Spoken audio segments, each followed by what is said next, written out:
So we have already said that views exist in Resources Views folder. We also said that you do not need to specify the whole path when you return a view.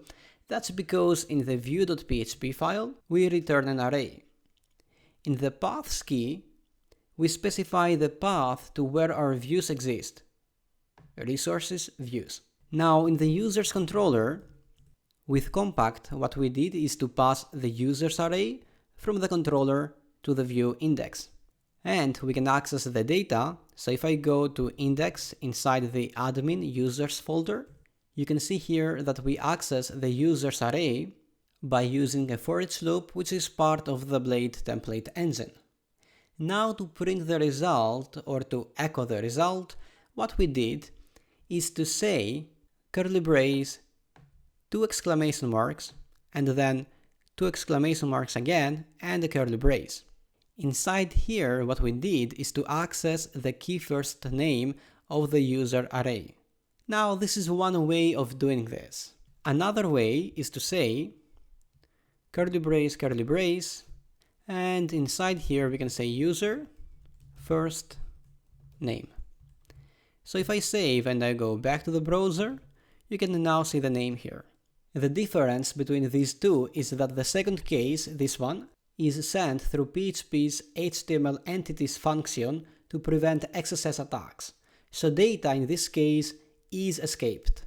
You know what, I think you're bored with all this talking, so time for some code. Open your terminal and create a new controller. We will name this Pages Controller. Now back to the code, open your web file and delete the default get route that Laravel comes with. So instead, we will use the controller that we just created. Pages controller at index. If we try to access the index page, we must get an error that the index function in the pages controller does not exist. As I said, it says that the method index doesn't exist. So let's create it. Pages controller, and inside here we will say public function index. Let's see if it passes now. It does, but the page is blank because we do not return anything. So let's return a view called index. Return view index. So back to the browser. Now it says that view index not found. This is because we do not have the view yet. Okay, so let me do something else first. I want to check if the view exists, and if it does, then return the view. If it doesn't, then return a message, for example. So, if view exists, and we specify the view index, then we return the view. Otherwise, we return no view available. So if we go back, it says class view not found. So let's import this. Use view. So now it says no view available. So what about creating this view? But what I will do instead is to have the view inside a folder called pages. So we will go here, new folder, pages. And inside this folder, I will create a new file, index.blade.php. So let me close everything except the pages controller and the index.blade.php file. All we have to do now is to have some content inside this view. So, hello from index in pages folder. We also have to make sure that you change the path to pages.index. So, pages.index and pages.index. Save and go back. This time we get the content inside the view. Now I want to show you a new way of passing data, because compact is not the only option. So another way is using an array of data. So suppose we have this array. Text. We open a b tag and we say Laravel and we close the b tag. Now I will go to the index.blade.php that we just created, and I want to display this data. So we have this way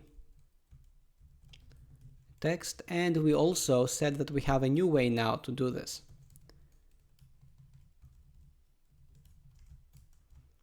Text.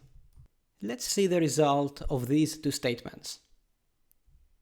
So if I go to the browser, the second way, it displayed the text as it is, including the b tag.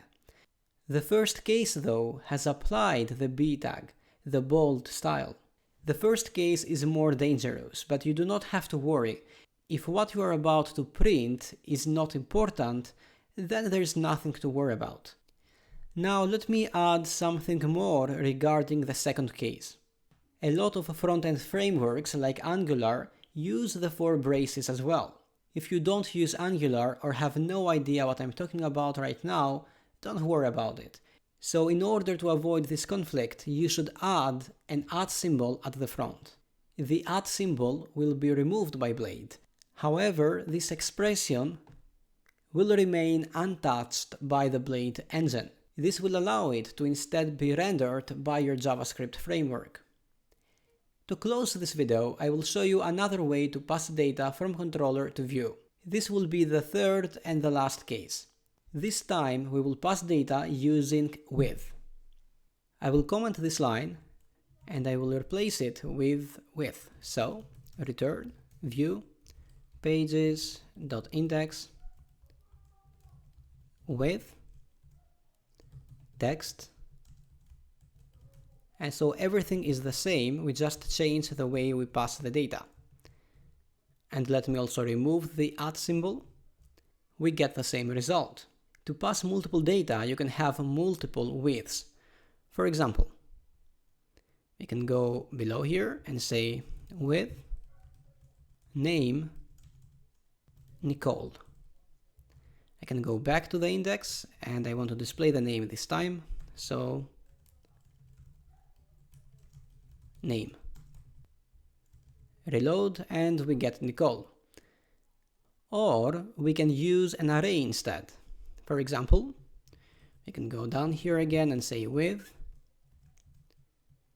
location Europe, planet Earth. So back to the index, let me display the location, and also the planet. Save and go back again, and we get Europe and Earth. This is not everything regarding views. In the next video, we will see how we can have data available to all our views globally without having to pass them every single time through the controller.